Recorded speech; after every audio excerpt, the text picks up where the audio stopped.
ఏదైనా సరేనా కాంట్రాక్టు కంపెనీలకు నోటీసులు కాళేశ్వరం మీద 3 బ్యారేజ్ల వివరాలు కోరిన జ్యుడిషియల్ కమిషన్ టెక్నికల్ మెకానికల్ డిజైన్లపై ఎంక్వైరీ స్టార్ట్. అప్పటి అధికారులను పిలిపించి జస్టిస్ పిసి ఘోష్ పిలిచిన నాటి ఈఎన్సి మురళీధర్పై ప్రశ్నల వర్షం. నేడు విచారణకు హాజరయ్యేలా 18 మందికి నోటీసులు. నరసింహారెడ్డి కమిషన్ ఎదుటకు సురేష్ చందా, అరవింద్ కుమార్, ట్రాన్స్జెన్కో కోజెన్కో మాజీ సీఎండి ప్రభాకర్ రావు సైతం యాదాద్రి భద్రాద్రి థర్మల్ ప్లాంట్ కాంట్రాక్టులపై ఎంక్వైరీ. ఎంత చేసినా అది అదే మళ్ళీ ఏదో అట్లా.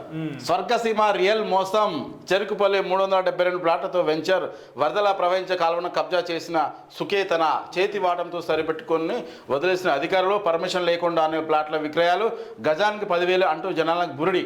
ఫామ్ ల్యాండ్లతో సర్కారు ఆదాయానికి గండి. రంగారెడ్డి జిల్లా కొందొర్కు మండలం చెరుకుపల్లి గ్రామంలో సుకేతన స్వర్గసీమ అనే రియల్ ఎస్టేట్ సంస్థ ప్లాట్లు విక్రయిస్తున్నది. ఈ వెంచర్ ఏర్పాటులో భాగంగా కాల్వను చెక్ డ్యామ్ ను మింగేసింది. కాల్వను కబ్జా చేసిన విషయం తెలిసింది. ఇది డ్యామ్, ఇది మరి దారుణం. ఇట్లున్నట్టుంది. ఇది మొత్తం వెంచర్ చేసిరి కొడుకులు. మన రేవంత్ రెడ్డి అనకు ఒక సూచన, ఎందుకంటే దీని మీద ఒక మంత్రి పోర్టుపోలే పెట్టు మంచి ఆదాయం ఉంటుంది నీకు. ఆదాయం చదువుకోవచ్చు మంచిగా పని చేయి. కాపాడాలన్నా, కాపాడాలి. కాపాడాలి. ప్రభుత్వానికి సంబంధించినటువంటి విషయంలో